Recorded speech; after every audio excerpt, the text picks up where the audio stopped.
এই যে একটা এখানকার যিনি ভুড়িওয়ালা, নাম বলতে আমার ঘৃণা লাগে, তিনি একটা বলেছেন 3টে ক্লেম জমা পড়েছে। সত্যিই কি তাই? হাজার হাজার অসহায় মানুষকে 4 ঘন্টা 6 ঘন্টা 8 ঘন্টা ধরে বসিয়ে রাখছেন। যদি আপনি ডিসক্লোজই না করেন যে কাদের নাম বাদ গেল, তারা জানবে কি করে? তারা তো নিশ্চিন্তে আছে যে আমার নামটা হয়তো আছে। গত পরশুদিন ড্রাফট লিস্ট বেরিয়েছে, এতদিন কিচ্ছু বেরোয়নি। এবং সেই ড্রাফট লিস্টও যদি দেখেন,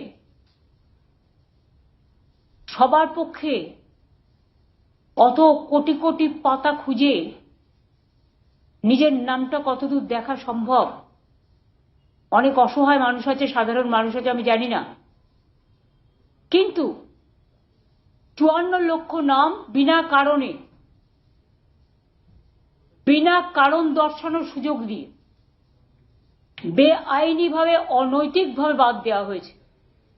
মহিলাদের টার্গেট করা হয়েছে, যে মহিলারা বিয়ে করে শ্বশুরবাড়ি গেছে, পদবি চেঞ্জ করেছে। অনেক লোককে বাদ দেওয়া হয়েছে যারা বাড়ি শিফট করেছেন। আজকে 2002, এমনিতে তো ম্যাচটা মিসম্যাচ। এটা ইলেকশন কমিশনের সবচেয়ে বড় ব্লান্ডার। মানুষকে নিয়ে খেলা করেছে বিজেপির স্বার্থে আর নিজের পরিবারের স্বার্থে। মানুষকে নিয়ে খেলা করেছে। ভাবছেন ব্ল্যাক গেম আর ব্ল্যাক ম্যাজিক করে টোটাল মানুষদের গণতান্ত্রিক অধিকার কেড়ে নেবে। সেম জিনিস হয়েছিল মহারাষ্ট্রে, ধরতে পারেনি কেউ। হরিয়ানা ধরতে পারেনি কেউ। বিহারে ধরতে পারেনি কেউ। এবং যখন ধরা পড়েছিল ফাইনাল লিস্ট বেরোনোর পর, তখন কিন্তু আর কোনো জাস্টিস পাওয়া যায়নি। তার কারণ ফাইনাল লিস্ট হয়ে গিয়ে সঙ্গে সঙ্গে নোটিফিকেশন জারি করে দিয়েছিল ইলেকশন কমিশন ইলেকশনে। তাই তারা সুযোগ পায়নি। এখানেও এটাই এদের প্ল্যান আছে। এবং আজকে আপনাদের কাছে আমি কেন এসেছি দেখুন, আমি আপনাদের একটা লিস্ট দেখাচ্ছি, পরে আপনাদের দিয়ে দেবে সৌম্য। এটা হচ্ছে একটা লিস্ট। ধরুন ডিও ক্লিয়ার করেছে,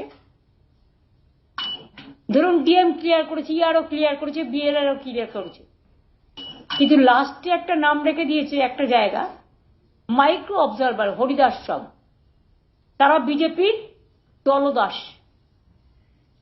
তারা ক্রস করে দিলেই নামগুলো যেগুলো লগ ইন করেছিল সেগুলো সব ফেরত চলে আসছে। ইতিমধ্যে আমাদের কাছে খবর এসছে যাদের এমনকি হিয়ারিং এ ডাকা হয়েছিল তাদের মধ্যে কয়েক লাখ নাম লগ ইন করেছিল ডিএমরা, টোটালটাকে ব্লক করে দেওয়া হয়েছে এবং তাদের বাতিল করে দেওয়া হয়েছে। জঘন্য ষড়যন্ত্র। গণতন্ত্র হচ্ছে, নির্বাচন হচ্ছে গণতন্ত্রের একটা গণতন্ত্রের উৎসব, কিন্তু সেখানে জনগণ ঠিক করবে কাকে ভোট দেবে, কাকে নির্বাচিত করবে, কাকে করবেন না।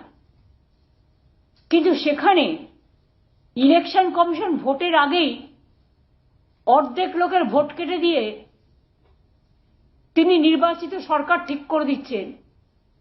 এই কৈফিয়ত তাকে দিতে হবে। আজ পর্যন্ত 83 জন মারা গেছে, 84 মারা গেছে। এবিপি আনন্দ, এগিয়ে থাকে, এগিয়ে রাখে।